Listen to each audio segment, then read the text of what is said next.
আসসালামু আলাইকুম। এখন শুনবেন সংবাদ শিরোনাম। সাবেক মেয়র আনোয়ারুজ্জামানের বিরুদ্ধে দুদকের মামলা, বিএনপি নেতার বিরুদ্ধে জমিসহ দোকান দখলের অভিযোগ। এতক্ষণ শুনছিলেন শিরোনাম, এখন আসুন বিস্তারিত। সাবেক মেয়র আনোয়ারুজ্জামানের বিরুদ্ধে দুর্নীতি দমন কমিশন দুদক একটি গুরুত্বপূর্ণ মামলা করেছে। অভিযোগ সূত্রে জানা যায়, তিনি দায়িত্বে থাকাকালীন বিভিন্ন সরকারি প্রকল্পে ব্যাপক অনিয়ম ও আর্থিক দুর্নীতি করেছেন। দুদকের মামলায় উল্লেখ আছে, প্রকল্প উন্নয়নের নামে সরকারি তহবিল থেকে কোটি টাকার বেশি অর্থ আত্মসাৎ করা হয়েছে এবং তার ঘনিষ্ঠদের মাধ্যমে অবৈধভাবে জমি ও সম্পদ ক্রয় করা হয়েছে। দুদক বলেছে, এই ধরনের অভিযোগ অত্যন্ত গুরুতর এবং প্রাথমিক তদন্তে নানা অনিয়মের প্রমাণ পাওয়ায় মামলা করা হয়েছে। এদিকে সাবেক মেয়র দাবি করেছেন, এটা রাজনৈতিক উদ্দেশ্য প্রণোদিত। তবে স্থানীয়দের একটি অংশ জানিয়েছেন, মেয়র হিসেবে দায়িত্বে থাকাকালীন নানা অভিযোগ তারা আগেও তুলেছেন, কিন্তু তখন তদন্ত হয়নি।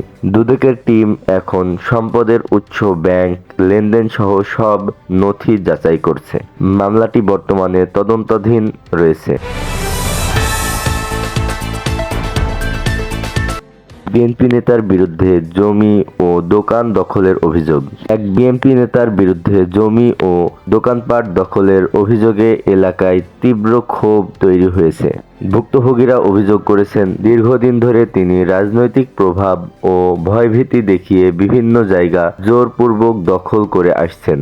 সম্প্রতি একটি জমি নিয়ে বিরোধের ঘটনায় স্থানীয়রা মানববন্ধন ও বিক্ষোভ করেন। ক্ষতিগ্রস্তদের দাবি, এই নেতার অনুসারীরা রাতে এসে সীমার প্রাচীর ভেঙে জায়গার দখল নিয়ে নেয়। এ ঘটনায় থানায় অভিযোগ হলে পুলিশ এখনো কোনো ব্যবস্থা নেয়নি বলে দাবি। স্থানীয়দের কথায়, যার ক্ষমতা বেশি তার কাছে আমাদের মতো সাধারণ মানুষ অসহায়। অন্যদিকে অভিযুক্ত বিএনপি নেতা এসব অভিযোগ অস্বীকার করে বলেছেন, এটি সম্পূর্ণ মিথ্যা এবং তার রাজনৈতিক ক্যারিয়ার নষ্ট করার ষড়যন্ত্র।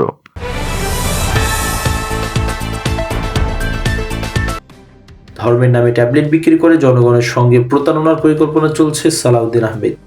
দেশ গড়ার পরিকল্পনা শীর্ষক অনুষ্ঠানে বক্তব্য দেন বিএনপির স্থায়ী কমিটি সালাউদ্দিন আহমেদ।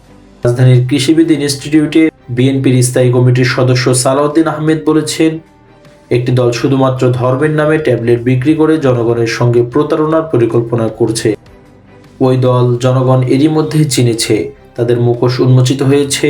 আজ সোমবার সকালে রাজধানীর ফার্মগেটে কৃষিবিদ ইনস্টিটিউট বাংলাদেশ জাতীয়তাবাদী দল আয়োজিত এক অনুষ্ঠানে সালাউদ্দিন আহমেদ এই কথা বলেন।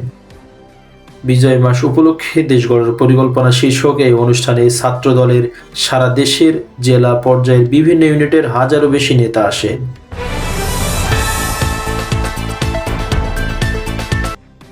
ত্রয়োদশ জাতীয় সংসদ নির্বাচনের তাফসিল ঘোষণার তোড়জোড়ের মধ্যে ভোটের পরিবেশ নিয়ে নিজেদের অসন্তোষ নির্বাচন কমিশনকে জানিয়েছে জামাত ইসলাম।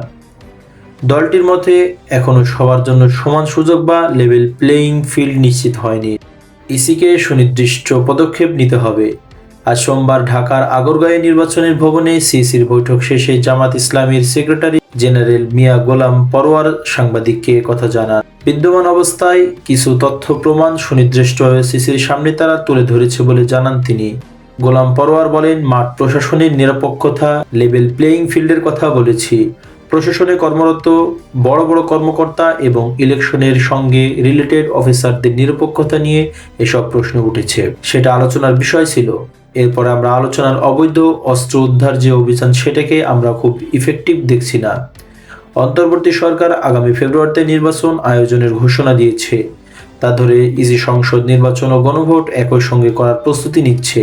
আগামী 15 ডিসেম্বরের মধ্যে তাফসিল ঘোষণা করা হবে বলেও গতকাল জানিয়েছে।